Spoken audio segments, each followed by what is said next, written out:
have Apple, as you know, it's coming in. And I had a little problem with Tim Cook yesterday. I said to him, Tim, you're my friend. I treated you very good. And they've offered us a deal where basically they're willing to literally charge us no tariff.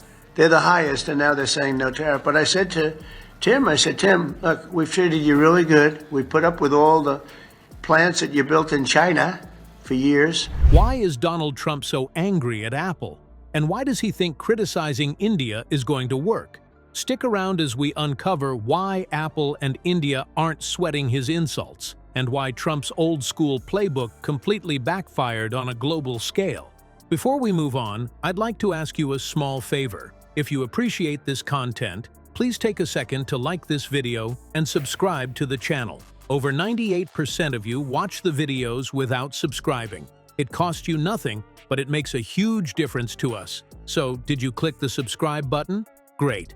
Thank you so much. Now, back to the video. Trump seems to think the world still runs the way it did in the 90s, where a few loud speeches from an American president could make other countries fall in line. So we go from the highest tariff, you couldn't do business in India. We're not even a top 30 in India because the tariff is so high.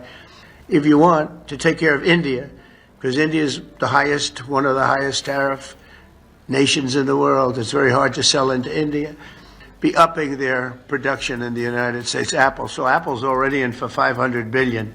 But India just handed him a fresh reminder. That era is long gone. The comments that set this off?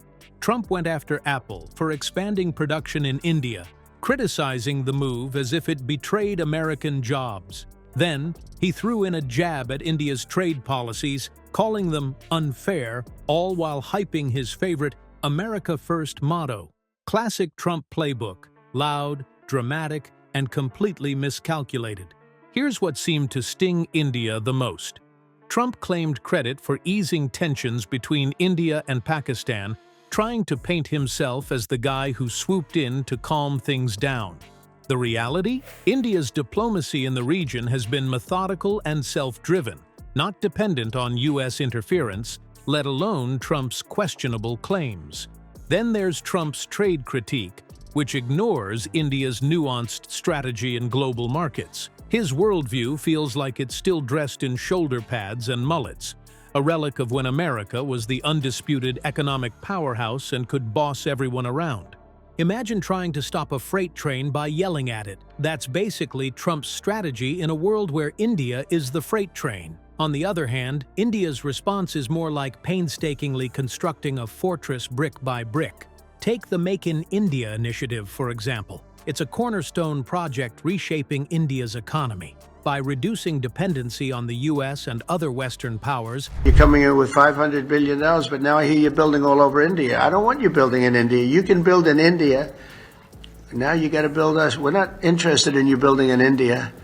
India can take care of themselves. They're doing very well. We want you to build here, and they're going to a point where they have actually told us, I assume you too, Scott, you were working on that also, that there will be no tariff, right? Would you say that's a difference? But they're going to be upping their production, so it'll be great. So I really think we've gone from a laughingstock 6 months ago to the hottest country anywhere in the world. India has been enticing companies like Apple with a clear win-win: lower costs and unrestricted access to one of the world's largest consumer markets. Apple's decision to move production isn't about politics, it's about math. India has labor costs that make boardroom executives high-five each other, all backed by a government eager to welcome foreign manufacturers with tax perks and streamlined programs.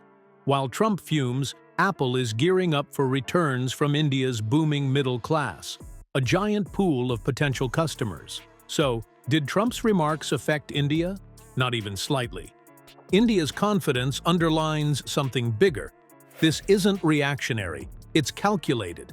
And yet, the real story here might be Apple and Foxconn. They're doubling down on India despite Trump's theatrics. Why? Let's break it down. While Trump's throwing a temper tantrum over Apple expanding production in India, the tech giant and its manufacturing partner Foxconn are out here making billion-dollar moves without so much as a glance in his direction. And honestly, they've got better things to focus on, like pouring $1.5 billion into a massive new factory in Tamil Nadu. That's not just any investment. It's a cornerstone of Foxconn's plan to ramp up iPhone production in India. Clearly, they're playing a whole different game, one that perfectly aligns with India's long-term economic strategy. Here's the thing Trump doesn't get. Apple isn't making its decisions to win political popularity points, especially not from him. Their priority is maximizing profits, plain and simple. And right now, India is a goldmine of opportunity. You've got cheaper labor, friendlier manufacturing policies, and a middle class that's growing so fast it's practically sprinting. Compare that to the US, where costs are high, and political uncertainty ties everything up in knots. It's like Apple is switching to the highway's fast lane, while Trump's stuck honking in standstill traffic.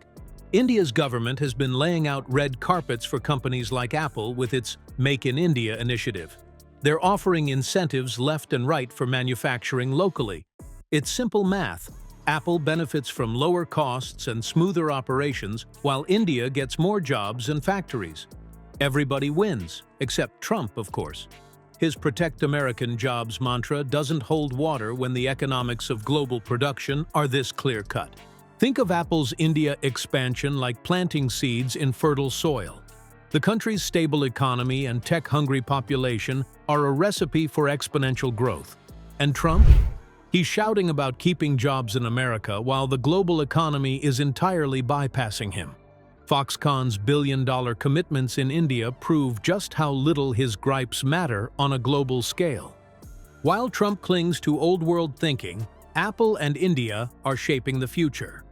If anything, Trump's complaints only highlight how out of step he is with what's happening globally. The question now isn't why they're ignoring Trump, it's how India's strategy is quietly reshaping global power dynamics. India's reaction to Trump's remarks says one thing loud and clear: it's done indulging outdated, loud threats. While Trump's comments barely made ripples, India stayed laser-focused on its goals, proving that economic strength and strategic decisions always outmatch political bluster. Moody's even praised India's strong domestic market, showing it isn't deterred by external noise. Trump's megaphone approach feels powerless compared to India's quiet but massive progress. This goes beyond just Trump and India. Global power is shifting. The question isn't if this change will continue, but how loudly the old tactics will crumble while the world moves forward without them.